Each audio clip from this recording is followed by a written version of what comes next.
mtu anaitwa Nicholas Juma alienda pale kwa store yake akakuta watchman wake ameuawa.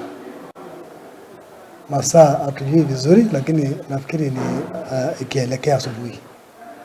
So alipotueleza sisi kama ofisa tukaenda scene, nikatuma OCS aende scene pamoja na officers ya CID wa scenes of crime, kaenda wakaangalia na wakakuta kweli huyo mtu wako hapa analala na damu inatoka kwa kichwa side moja. Kama police officers tumeanza investigation tujue ni nini iliendelea. Tulijaribu kuangalia kama iko CCTV, kumbe CCTV ya hiyo area ya hiyo duka ilikuwa mbaya.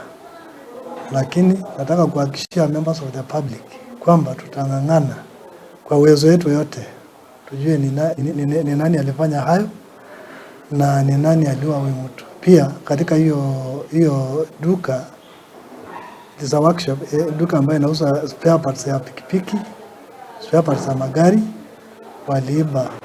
Waliiba vitu ambayo hatujui vali yake ni gani na cash 30,000. The askari that was manning this shop here was killed, was brutally murdered, which is something that is abnormal. It has never happened in Juakali.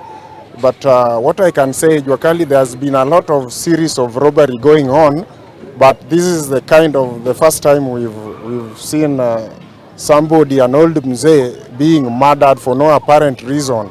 We've told them working hours from 10 or 11. After that, there is nobody that should be found within the working area. I think we are going to enhance a lot of security within Juakali because we will not tolerate such thing to happen again.